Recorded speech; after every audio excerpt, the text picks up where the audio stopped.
Redchamberdream, or as they say it in China, 红楼梦, is celebrated as one of China's 4 great classical novels. This novel consists of 120 chapters.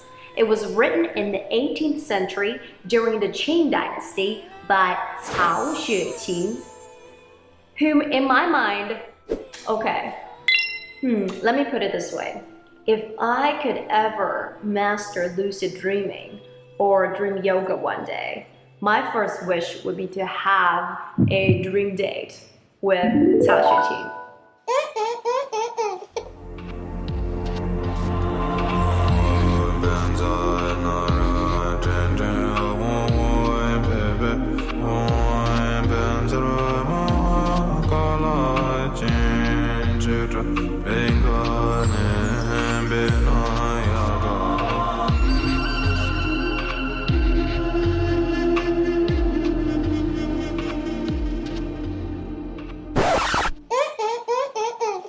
Then I would pick his brain.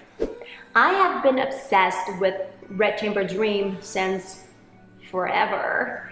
I loved it so much that I even adapted a chapter of it into a one-woman show for my graduation performance when I completed the master's program at New York Film Academy.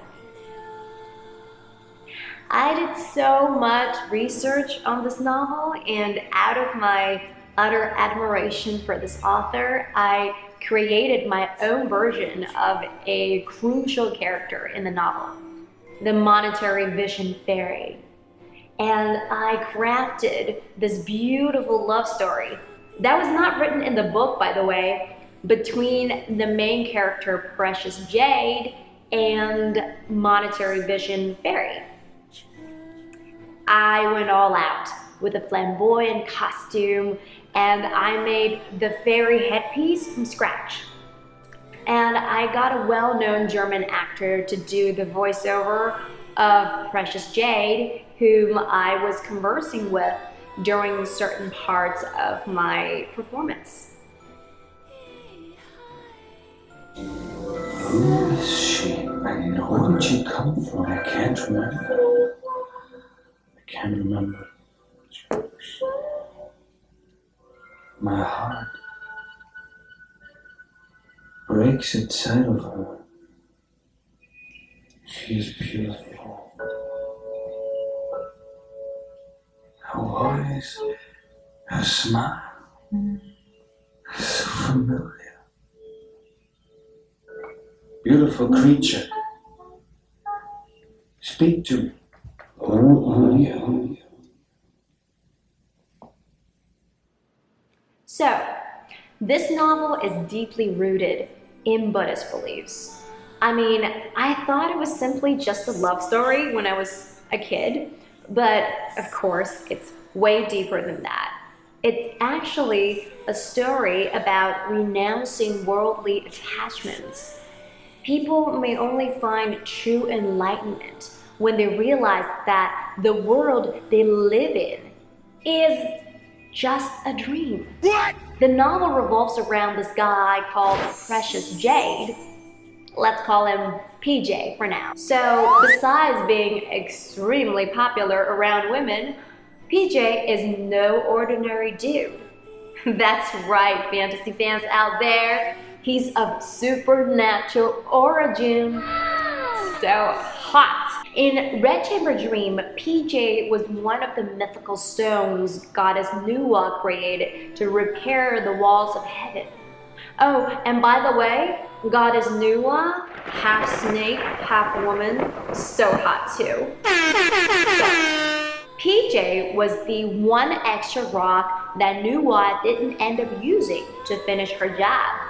He felt rejected and wandered around heaven till one day he wanted to join the humans and party like a real rock star.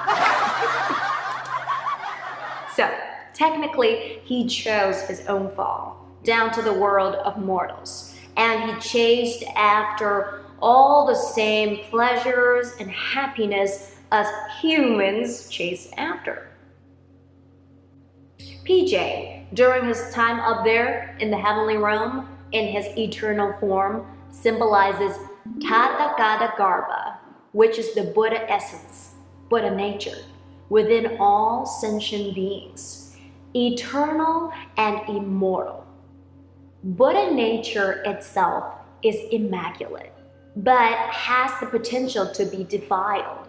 Just like how PJ started out as this pure stone, but he was susceptible to the seduction of illusions weaved by mankind.